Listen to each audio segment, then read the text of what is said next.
Bueno, también quería compartir que no, pues no va a disertar, pero nos acompaña también esta mañana la doctora Brita Llamas. Ella es especialista en Derecho Médico y bueno, también estaba haciendo una introducción a mis estudiantes antes de que nos conectáramos sobre la importancia de este día, ¿no? Que es el Día de la Salud Mental, ¿no? Claro, sí, Ya que se conmemora para precisamente trabajar toda la prevención de las violencias basadas en género, que empiezan también en esta cabecita, ¿verdad? En la mente, pero también en el corazón. Entonces te damos la bienvenida también a ti, Brita, esta mañana y que estés acompañándonos también aquí este día. Muy bien. Bueno, Gracias. muchísimas gracias, muchas gracias. Bueno, hola, ¿cómo están? Buen día, buenas tardes. Ahí se siguen conectando. Vamos a ver. Buenas tardes para Hola, todos. ¿cómo están? Buenas tardes. Bien, bien, ustedes todos. Doctora, buenas tardes. Estamos muy Saludos a los bien. compañeros de Colombia.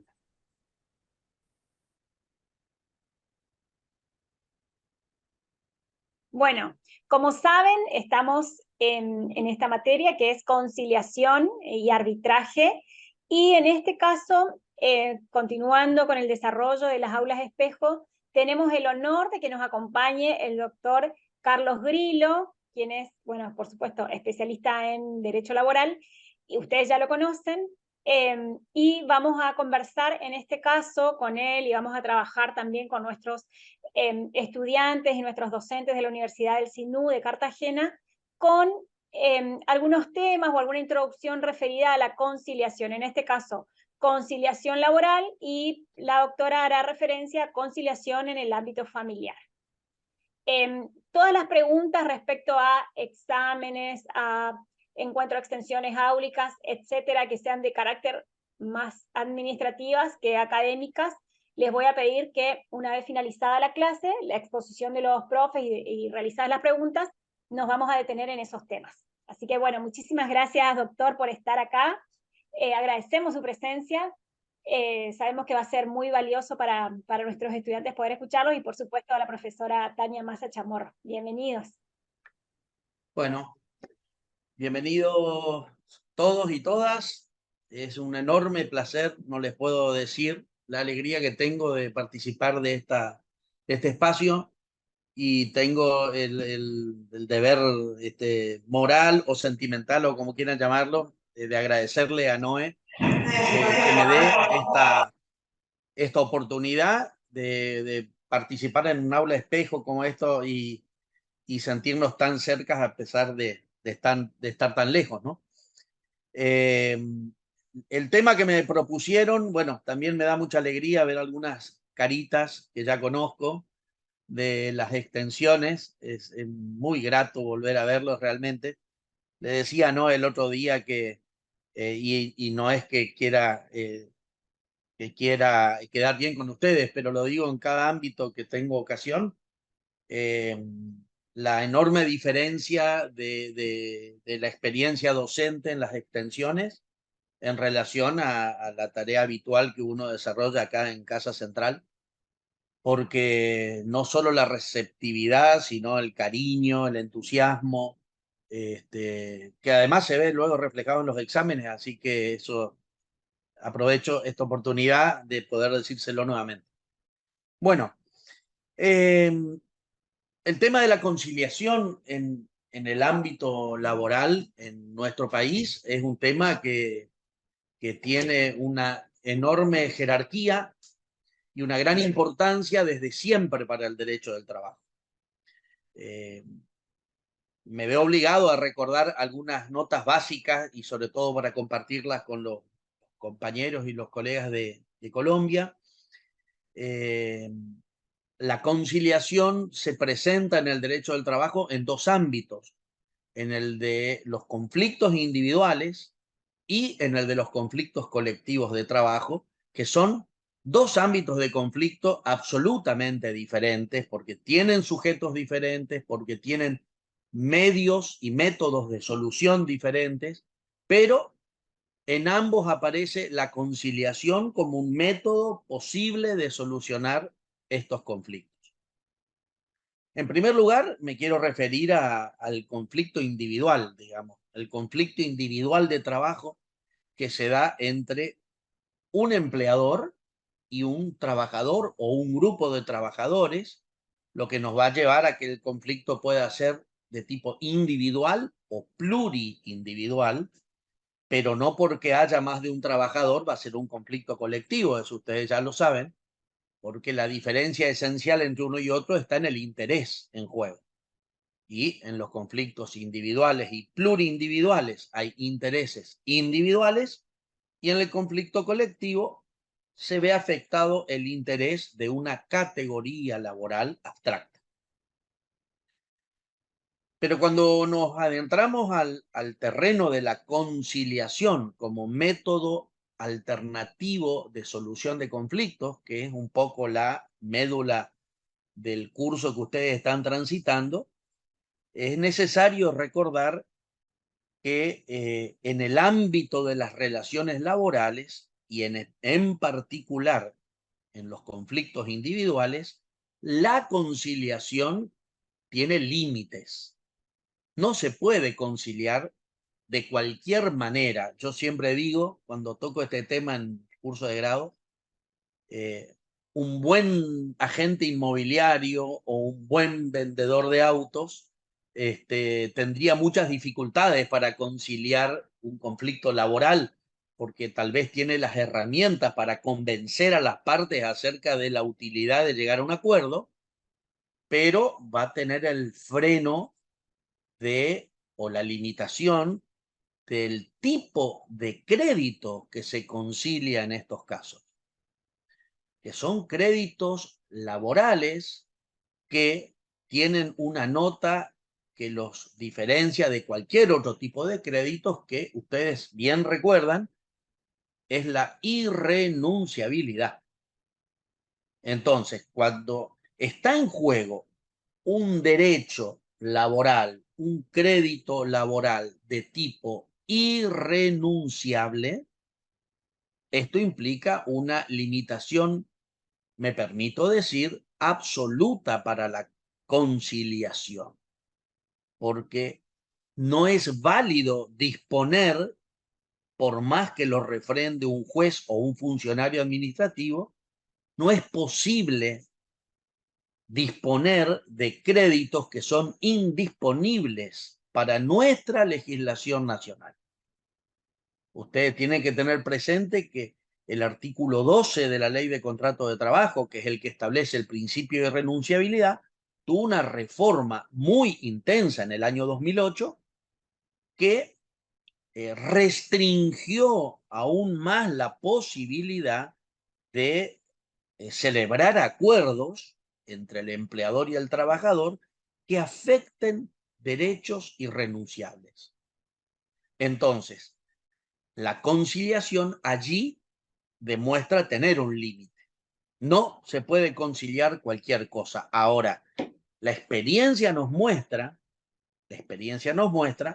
que es moneda corriente que tanto en los ámbitos administrativos, a los que ya me voy a referir, como en el propio servicio de justicia, muchas veces se aceptan acuerdos conciliatorios que afectan derechos irrenunciables, porque se prioriza la conciliación por sobre el contenido de las pretensiones que se están discutiendo en ese conflicto.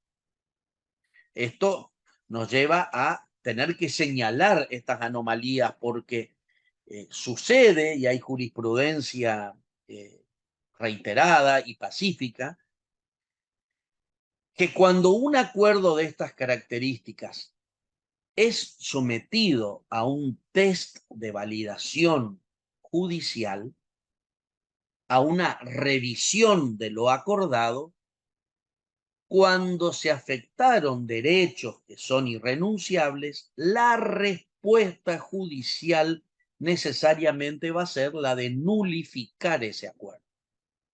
Con lo que creíamos que era un tema cerrado pasa a ser un tema abierto que genera mayores costos normalmente para la persona o la empresa reclamada.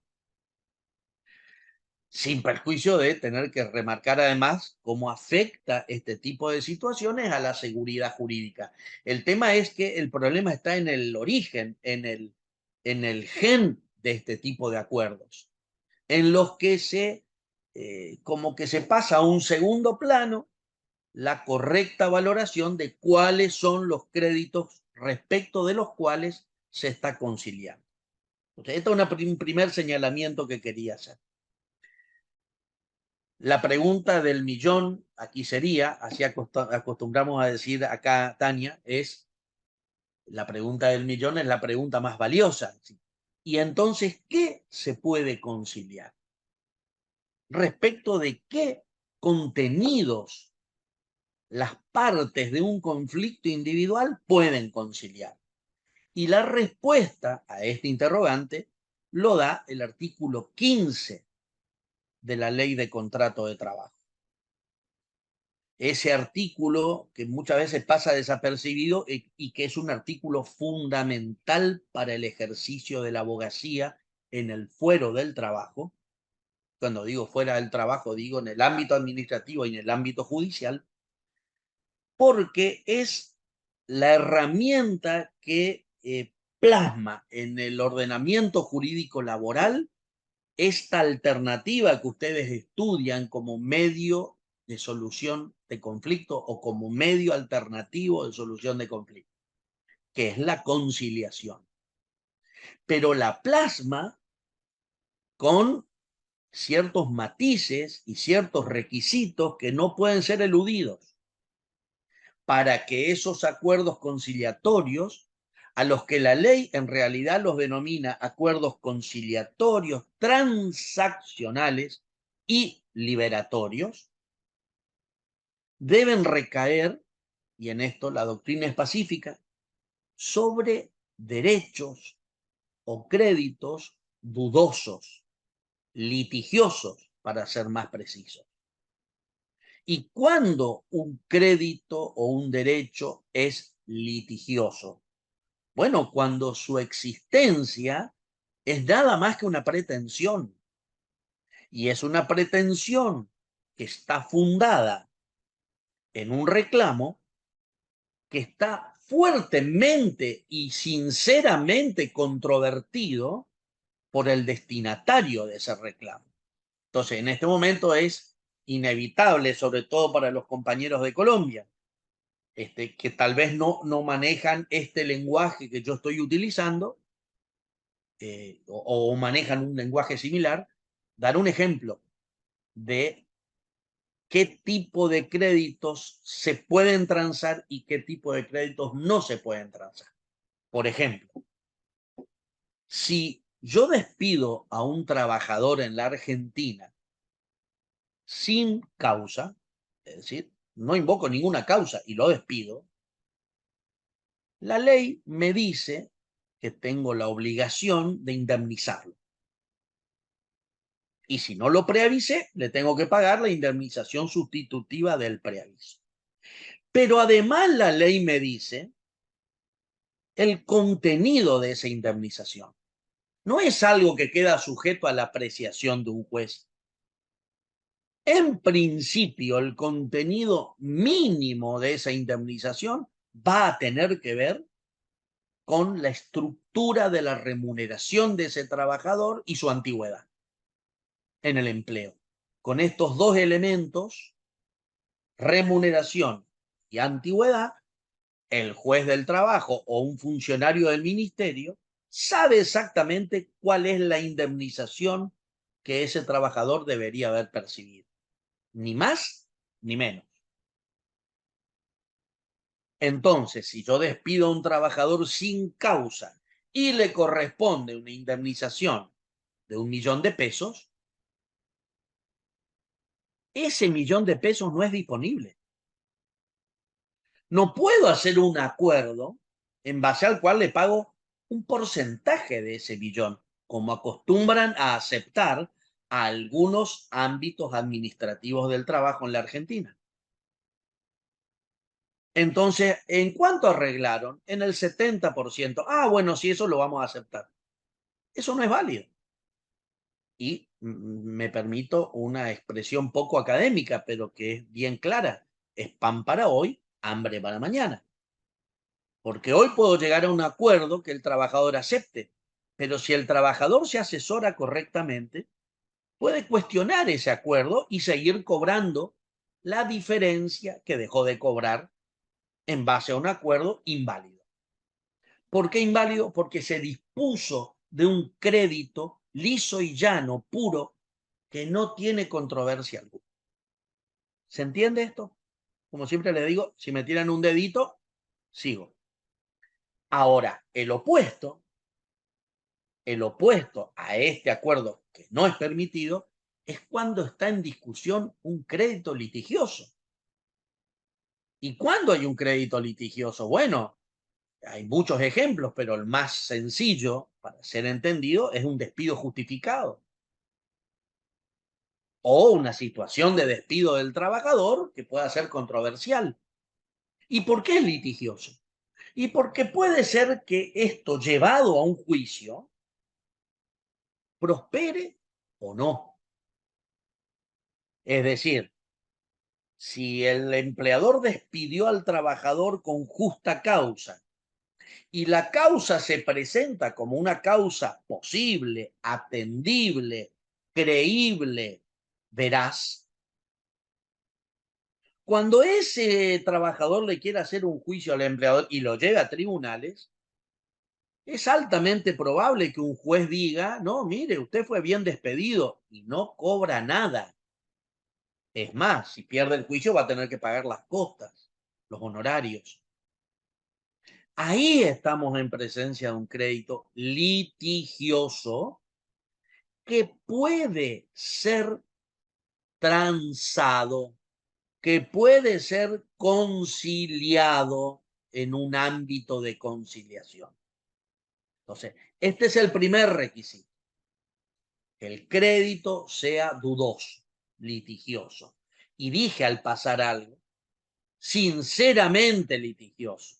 Porque si yo despido a un trabajador invocando cualquier causa que no tiene suficiencia o que no es una causa grave, y un buen intérprete, como debe ser un juez, un buen intérprete de ese despido va a decir, no, mire, este despido no tiene ninguna consistencia. Esto fue armado para justificar una ruptura del contrato de trabajo.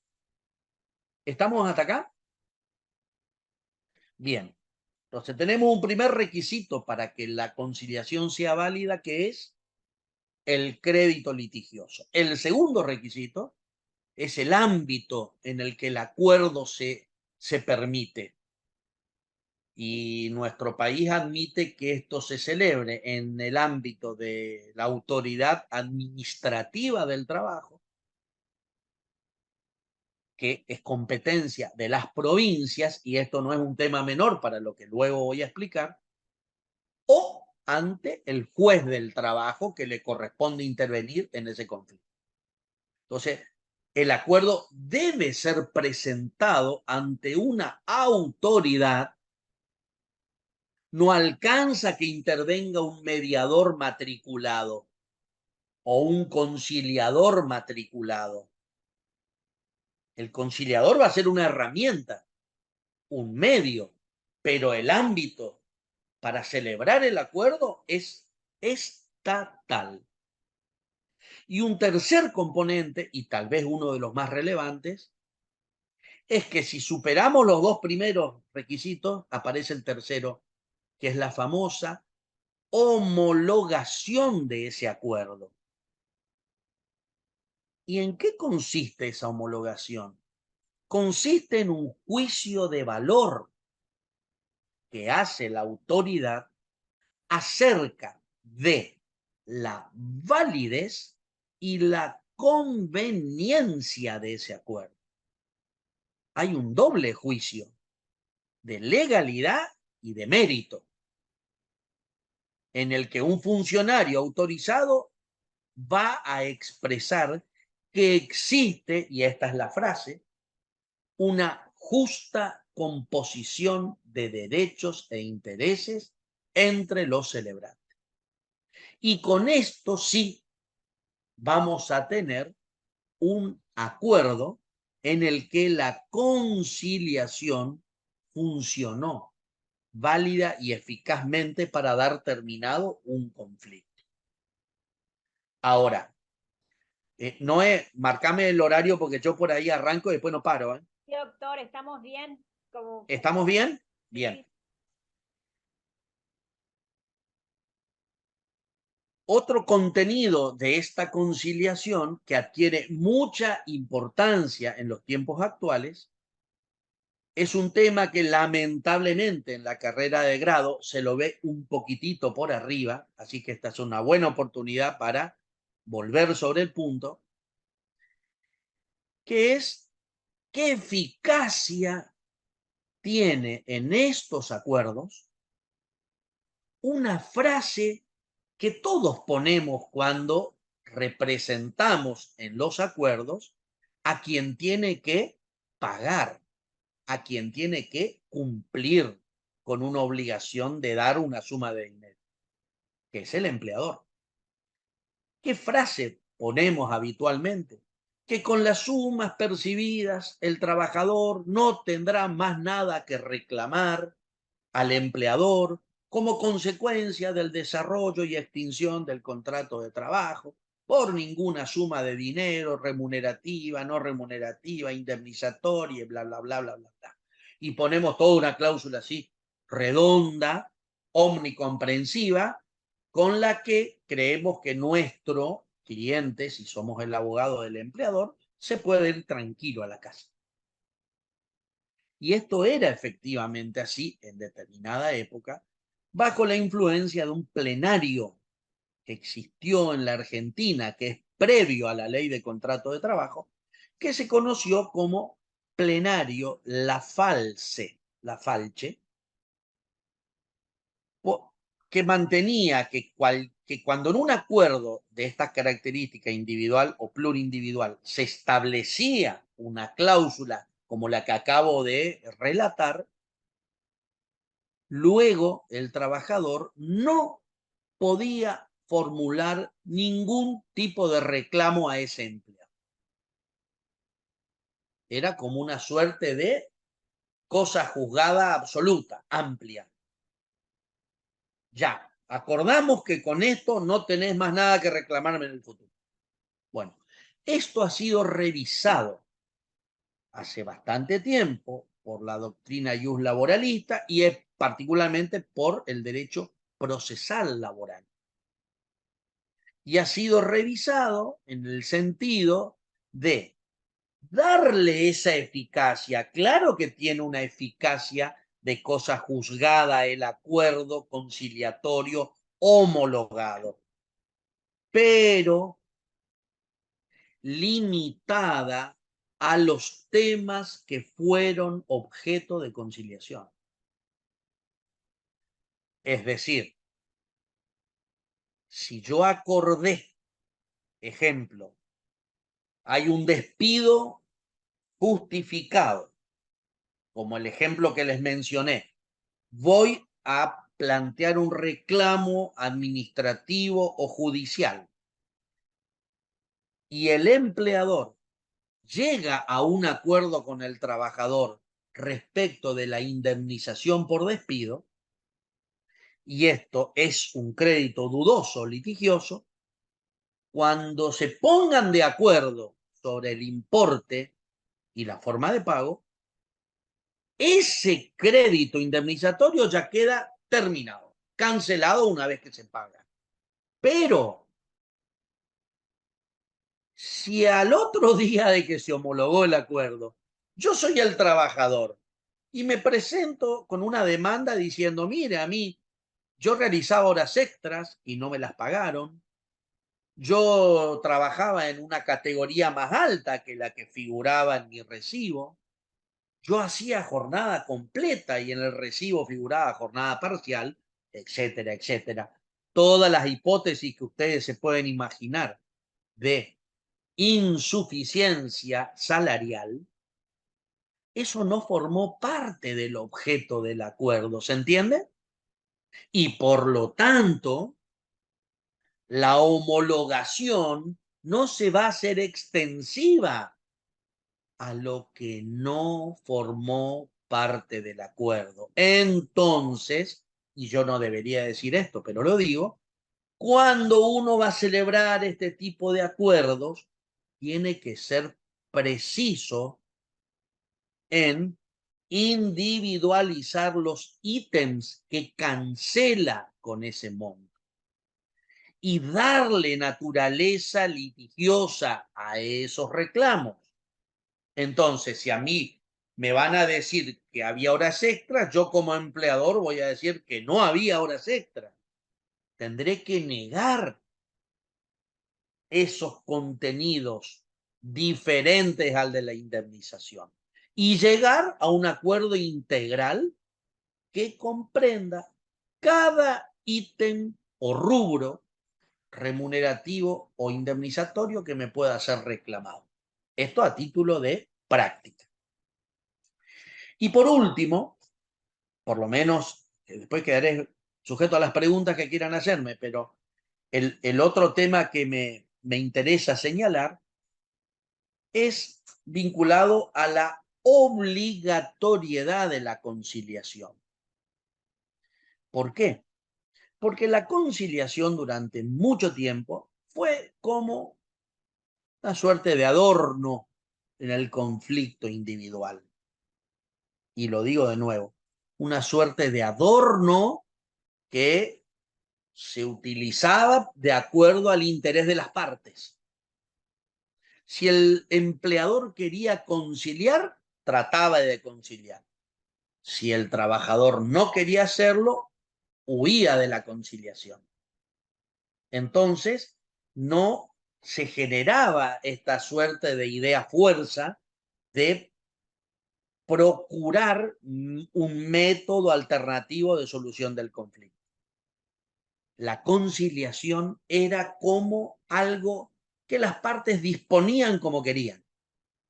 Si uno no quiere conciliar, no, él sabe mejor que yo esto porque es especialista, dos no pueden, dice la frase. Bueno, este concepto medio abstracto y medio inicial de la conciliación fue superado a través del tiempo en dos carriles. Uno, en el ámbito administrativo,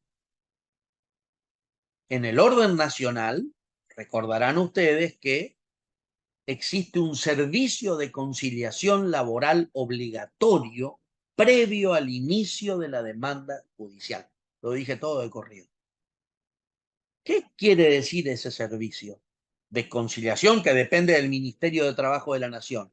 En el ámbito nacional, previo a iniciar una demanda judicial, es decir, previo de avanzar con el conflicto, tengo que transitar la vía del procedimiento de conciliación obligatoria, en la que un conciliador laboral capacitado con conocimiento en la materia y formado en las técnicas de la mediación y la conciliación, intenta conciliar a las partes.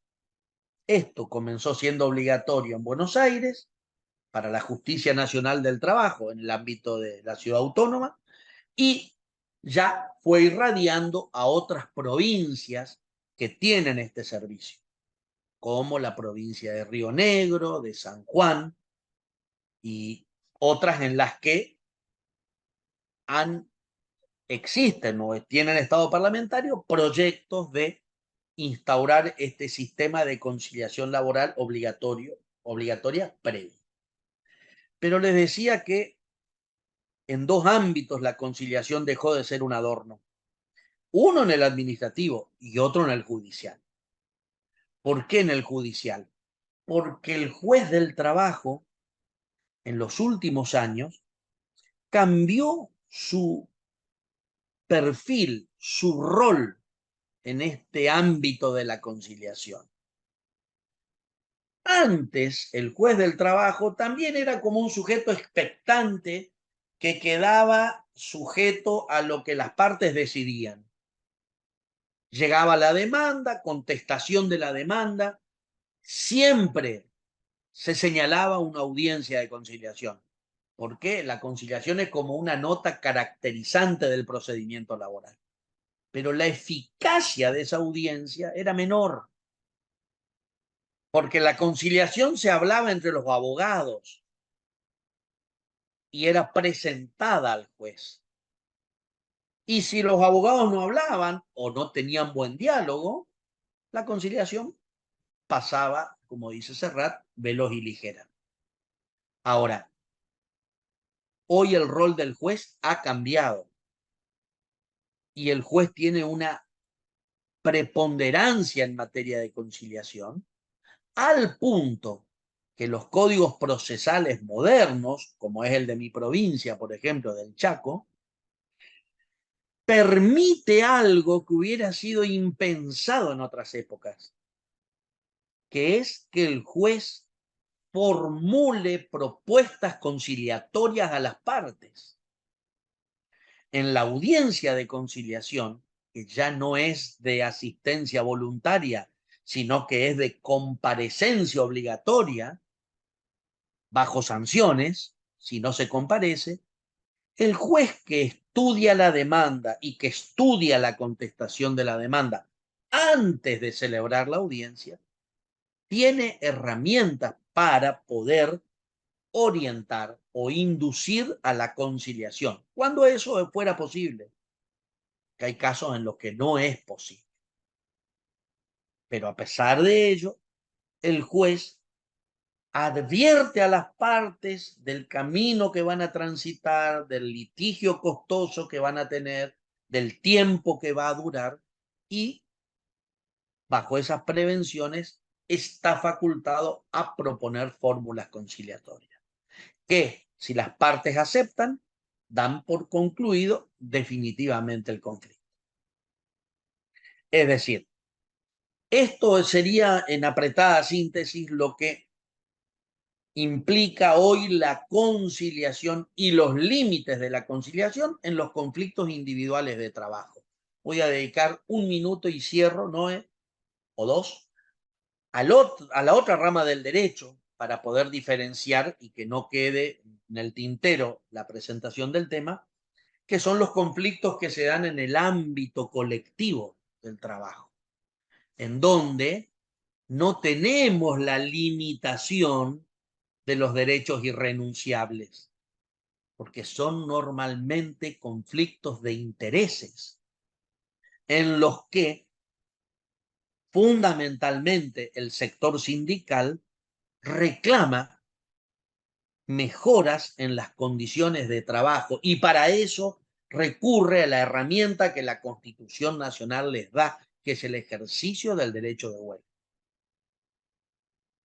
en sus distintas versiones. Entonces, cuando el sindicato, como único sujeto reconocido por la Constitución y refrendado por la Corte Suprema, en el caso Orellano, contra Correo, donde claramente se nos explicó por la Corte que los trabajadores no pueden convocar a la huelga, solo el sindicato puede convocar a la huelga, ese sujeto colectivo es el que va a poder conciliar en el ámbito del Ministerio de Trabajo con el sector patronal el contenido de un conflicto colectivo. Y acá, en el marco de la libertad sindical, es donde las posibilidades de las partes para dar por cerrado un conflicto es mucho más amplia que lo que sucede en el ámbito de los conflictos individuales,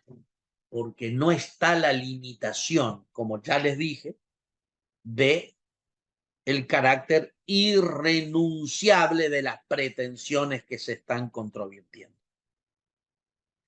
Y va a concluir ese ámbito de conciliación en sede administrativa con un acuerdo durante un procedimiento que es obligatorio para las partes. Acá, en la Argentina, no se puede llevar adelante un conflicto colectivo si el Estado, como autoridad de aplicación, decreta la llamada conciliación obligatoria.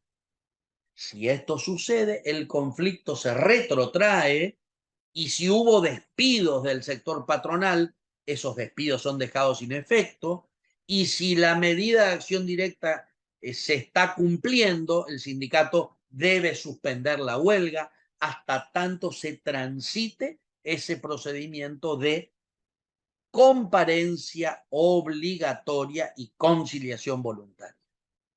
Un dato de color y con esto cierro, porque entiendo que en esta materia talla el arbitraje también, lo he visto en la caracterización del curso. Nuestro procedimiento de conciliación de conflictos colectivos tuvo una etapa negra en la Argentina, que fue en el marco de una dictadura militar. Todos ustedes son muy jóvenes. Bueno, Carlos Marechal tal vez sepa como yo de lo que estoy hablando, que fue la ley 16.936, con todo respeto, Carlos, pero ¿qué va a ser? El paso del tiempo que nos toca a los dos. Una ley de una dictadura militar que impuso el arbitraje obligatorio para los conflictos colectivos de trabajo, y este arbitraje obligatorio se iba de bruces con los convenios de la Organización Internacional del Trabajo en materia de libertad sindical. Luego, restablecida la democracia, en el año 83, se derogó esta normativa, con lo que hoy, en materia de conflictos colectivos, el arbitraje solamente es voluntario. No existe la posibilidad de someter de manera obligatoria un conflicto colectivo a arbitraje. Bien, creo que estuve dentro del horario, Noé. Muchas gracias, doctor. Muy amable por su participación. Bueno, si hay alguna pregunta, con mucho gusto. Pregunta para el doctor. Si no, el doctor se retira en este momento y pasamos a escuchar a la doctora respecto de la conciliación en el ámbito de familia en Colombia. Bueno, muchísimas gracias, doctor, muy amable. Hay una pregunta. Ahí está, Jorge. ¿Hay una pregunta por ahí? Jorge.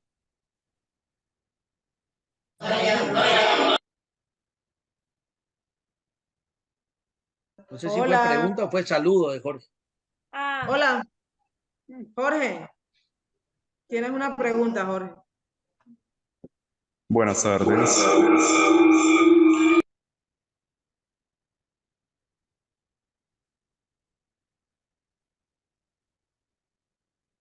Chan. Es de la... A ver, Jorge, ¿puedes habilitar tu audio?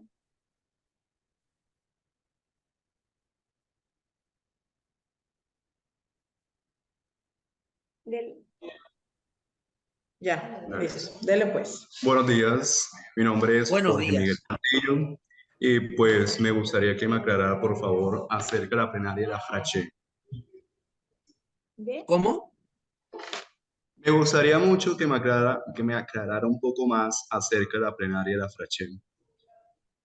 ¿Del plenario La Falche? Exactamente, sí, señor.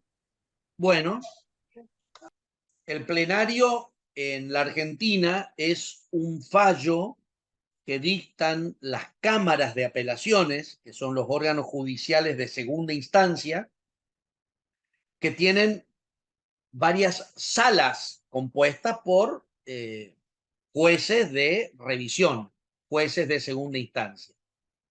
Cuando hay un tema convocante que los jueces por mayoría aceptan someter a plenario, esto se da normalmente en temas que generan mucha polémica o criterios controvertidos dentro del Poder Judicial. Entonces es conveniente llamar un plenario y establecer una doctrina que sea uniforme para todos los tribunales inferiores, para el propio cuerpo y para los tribunales inferiores. Eso es un fallo plenario en la Argentina. En el caso del plenario La Falce, lo que se discutía era si esa expresión que se colocaba en un acuerdo conciliatorio tenía efecto abarcativo para cualquier pretensión del trabajador o solamente limitada a lo que fue objeto de reclamo en esa contienda. Y en el plenario Lafalce se decidió por mayoría que tenía efecto abarcativo para cualquier reclamo futuro del trabajador. Entonces, durante muchos años esto se mantuvo de manera inalterable. Ocurrió que los primeros casos que comenzaron a hacer ruido eran situaciones en las que, por ejemplo, el trabajador había acordado rubros vinculados a la extinción del contrato de trabajo y luego le aparecía una dolencia de origen laboral, una limitación en su capacidad laborativa que se había originado en el trabajo. Es decir, eso no había sido materia de conciliación en modo alguno, porque ni siquiera estaba presente en la vida del trabajador al momento de acordar su desvinculación.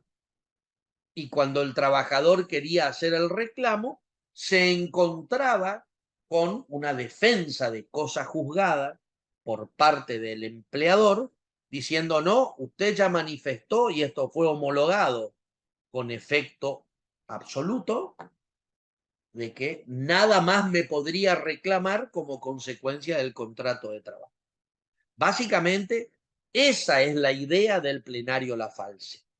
Y esto fue revisado, cuestionado por la doctrina laboralista, cuestionado por la doctrina procesal laboral, y hoy la tendencia mayoritaria es que aquello, como expliqué, que no formó parte del acuerdo, no queda bajo los efectos de la cosa juzgada y por lo tanto puede ser reclamado en un proceso posterior. ¿Queda claro? No me acuerdo el nombre del compañero. Sí, Jorge, ¿aclarado? Sí, que muchas gracias. No se ve hasta acá, pero que sí, muchas gracias, ¿Quedó doctor. aclarado entonces? Sí, muchas gracias. Bueno, muchísimas gracias, doctor, por su participación. Bueno, y ahora lo dejamos ir, doctor. Muchísimas gracias. Muchas gracias, un abrazo grande. Muchísimas gracias, doctor. Tenga buen día, doctor.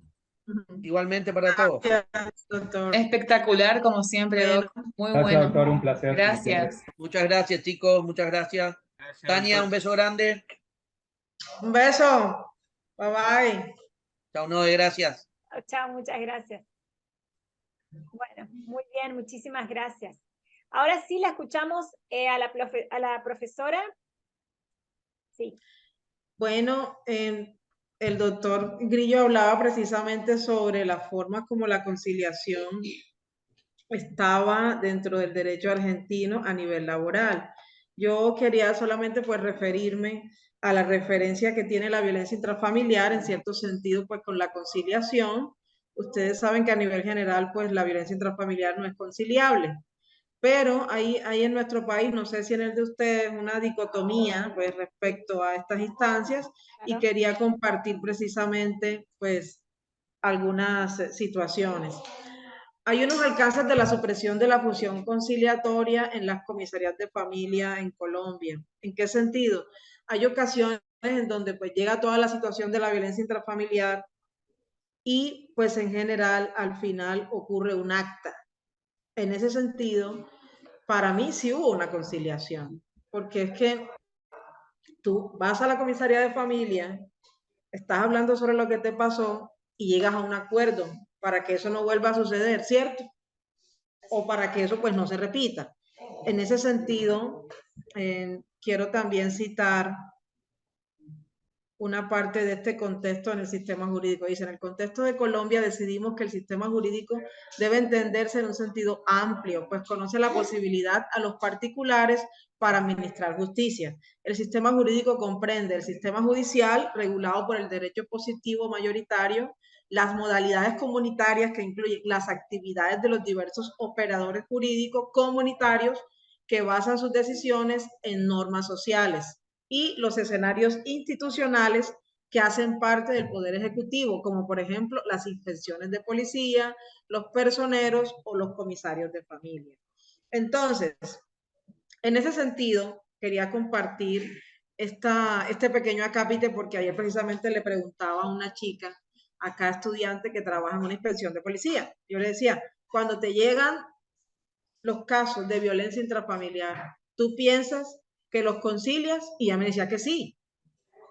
Entonces, en ese sentido, la ley tiene una dicotomía, porque por lo menos acá se nos dice que no, que la violencia intrafamiliar no es conciliable, pero fíjense que cuando nosotros acudimos a estos sistemas de justicia comunitaria, ¿verdad? Como las inspecciones de policía, como las comisarías de familia, entonces ocurre un acta. Y señores y señoritas, un acta de conciliación es un documento, ¿verdad? Es una instancia jurídica que nos permite llegar en cualquier sentido, pues también a un tribunal judicial y decir, mire, llegamos a un acuerdo en comunidad, llegamos a un acuerdo en una inspección de policía, llegamos a un acuerdo en una comisaría de familia. Entonces, pues quería como, en cierto sentido, hacer de abogada del diablo, como dicen por allí, ¿no? Es decir, hacer mi salvamento de voto al decir que para mí, en cierto sentido, pues la violencia intrafamiliar sí podría ser conciliable. Desafortunadamente, en nuestros países, cuando nosotros acudimos a la justicia, este delito, porque ya es un delito, es irreconciliable. Es decir, aquí hablábamos antes de que nos reuniéramos con ustedes de que no es un delito querellable. Es decir, no admite desistimiento. Si tú me hiciste daño, si tú hiciste todas estas situaciones en mi casa, ¿cómo me vas a decir ahora de que no pasó nada? ¿No? Entonces, digamos que no es querellable. Quería citar acá también una sentencia de tutela muy reciente, donde precisamente se dice que la violencia intrafamiliar, fíjense, hubo una conciliación aquí a nivel extrajudicial. Dice, entonces, pese a que en múltiples ocasiones la demandada manifestó que la conciliación extrajudicial se dio producto de la violencia intrafamiliar de la que era víctima y de los engaños y abusos por parte de su ex esposo, el juzgado no indagó sobre el particular, no decretó pruebas que le permitieran aclarar ese punto o cuando menos evaluó las distintas versiones recibidas por las partes. Este era un aspecto esencial en la decisión, pues de ello dependía la idoneidad de los términos en que fue concedida la custodia provisional a la familia paterna. No obstante, sin ningún sustento probatorio ni valoración concreta, el despacho concluyó que la conciliación era válida, a pesar de los múltiples cuestionamientos que presentó la demandada sobre el constreñimiento del que presuntamente fue víctima. ¿Qué quiere decir esto? De que nosotros estamos aquí a las instancias de que esta violencia intrafamiliar fue transada, ¿verdad? Es decir, se llegó a un acuerdo previo, hubo una conciliación. Lo que está diciendo la sentencia es que se desconoció el acta. Entonces, pues yo puedo concluir, acá otra vez les digo de abogada del diablo, de que para mí la violencia intrafamiliar en cierto sentido sí se concilia. Hablábamos también hace poquito de que en el derecho, y lo hemos hablado desde que nos reunimos con la doctora Nazaruca este año, el derecho es del mundo, ¿verdad? Somos ciudadanos del mundo.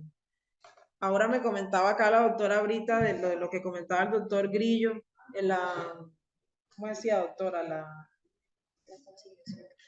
No, el término al cual preguntó Jorge.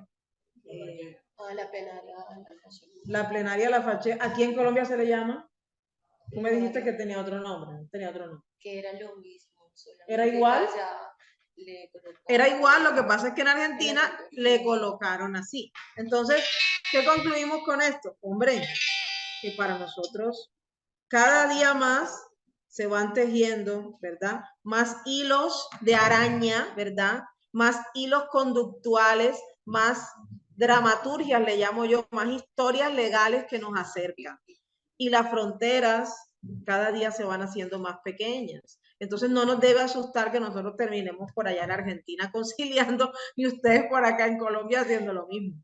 Entonces, pues básicamente era lo que quería compartir, doctora, esa pequeña cápite de la violencia intrafamiliar y la cuestión conciliable. Nada, darles las gracias como siempre por invitarnos. Aquí está Dina. Dina, no sé si quieres compartir unas pequeñas palabras con la doctora, que está haciendo el COIT con algunos estudiantes, lo cual nos ha parecido fabuloso. Bueno, muchas gracias por la clase, muchísimas gracias por la participación. Sabemos que ustedes tienen un ratito más y ya se van, que ahora cierra su horario, pero la verdad es que estamos muy contentos de haber podido compartir este cuatrimestre con ustedes. Para ustedes es semestre, para nosotros es cuatrimestre. Bueno, contarles que esta es la última clase en la que nosotros nos encontramos con Tania. Vamos a seguir en contacto, pero bueno, ellos ya rinden sus exámenes finales dentro de poco tiempo, así que ya estamos cerrando, en este caso, el cuatrimestre en esta materia. Así vale, que, saluden chicos colombianos. Eso, doctora Brita, eso. bueno, muchísimas gracias. Ahí está Dina y también está Eve con todo el grupo. No sé si se quieren salir ahí, a ver. Ay, perdón, te silencié. Ahí está.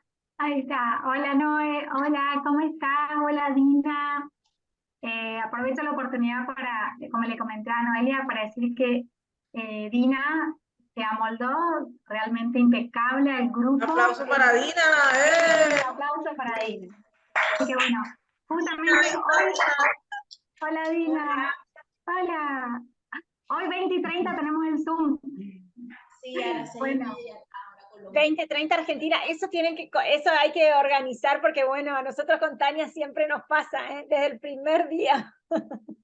El tema de Sí, yo me perdí el primer día, tú ibas en el tren y yo que pretendía, no, tú pretendías conectarte conmigo en pleno de tu tren, ¿no? Y yo, miércoles, ¿qué pasó? Claro, sí, a las 3. La doctora Nazaruca que no quería verla.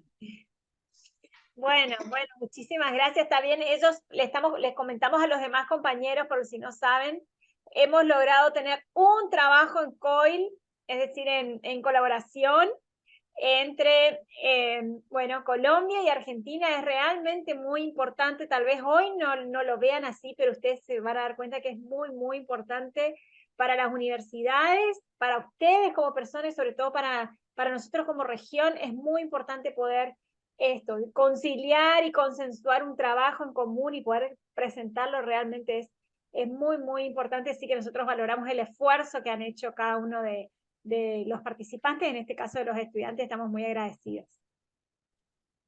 Vale, doctora, muchas gracias siempre y bueno, cuenta siempre conmigo y con los chicos para cualquier cosa que necesites y estamos en contacto. Bueno, muchas gracias, Tania. Seguramente nosotros vamos a seguir en contacto. Los saludamos a todos los estudiantes y bueno, el mayor de los éxitos. A continuar. Un abrazo.